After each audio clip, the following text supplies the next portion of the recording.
Olá! Hoje eu quero conversar com vocês a respeito da boa-fé nos contratos.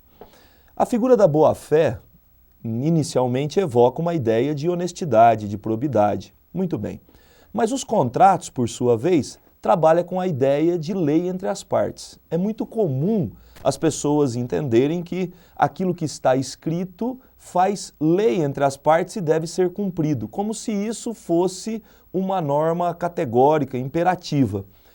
É verdade, até hoje nós temos que realmente o que está escrito no contrato deve ser cumprido. Porém, o direito contratual tem evoluído para considerar a ideia da boa-fé dentro desses contratos. Em que sentido? Veja bem, antigamente era muito comum na relação contratual as partes se tratarem como adversários, onde um ficava tentando colocar minúcias dentro do contrato para pegar o outro no contrapé de uma maneira que pudesse prevalecer em relação ao outro contratante. Hoje há um entendimento mais consagrado, tanto na lei como também dentro dos tribunais pátrios, no sentido de que as partes não devem ser adversários, mas sim parceiros, em olhar para a outra parte não como alguém que eu deva tirar vantagem extremada, mas ter um certo equilíbrio na relação contratual. E isso exige, obviamente, uma ideia de boa-fé das partes contratantes. Boa-fé em que sentido? Boa-fé no sentido objetivo da palavra, entendido como um padrão de conduta que o homem médio deve ter.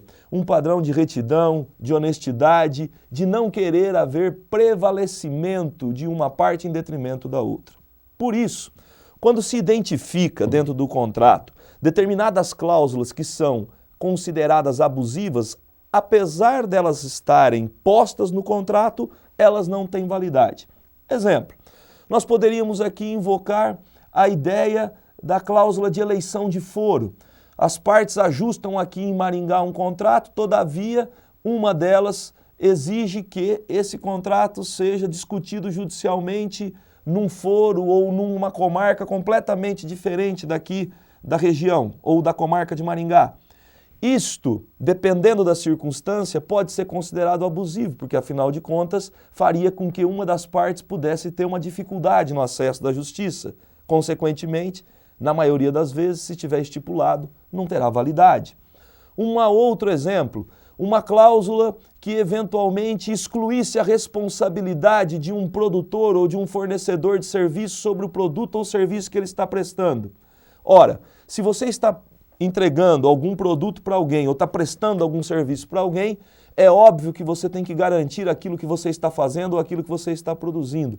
Por isso, se eventualmente houvesse ali dentro uma cláusula que excluísse essa responsabilidade, a lei considera que tal cláusula ofende essa ideia de boa-fé, de retidão, de honestidade, porque você tem que garantir aquilo que você está fazendo ou aquilo que você está produzindo. E aí, apesar de estar escrito no contrato, não tem validade.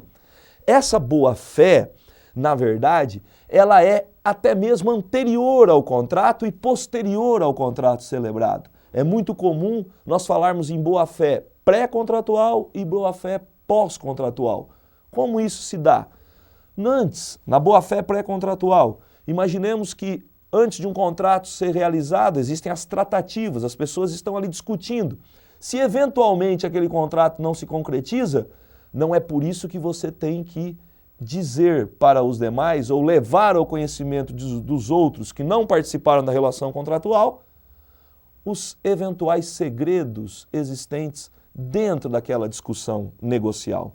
É preciso, portanto, que haja o dever de silêncio, entendido como uma espécie de boa-fé pré-contratual.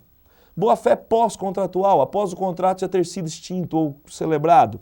É muito comum também, por exemplo, na necessidade que as empresas de automóveis têm de manter determinadas peças para reposição.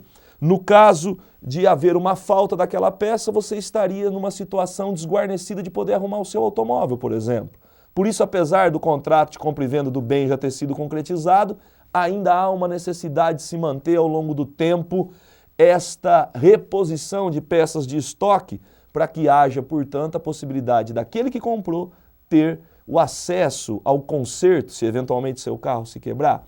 É só um exemplo de como que as partes, mesmo após o término do contrato, ainda estariam vinculadas por esse princípio da boa-fé. Portanto, hoje, apesar do contrato fazer lei entre as partes e o que está escrito deva prevalecer, a lei exige dos contratantes um padrão de comportamento baseado pela ideia do homem médio, um princípio de probidade e honestidade que as partes devem manter sob pena de não manterem, poder invalidar aquilo que está ajustado. Esta, portanto, foi a ideia que eu quis partilhar com vocês nesta ocasião. Até uma próxima oportunidade.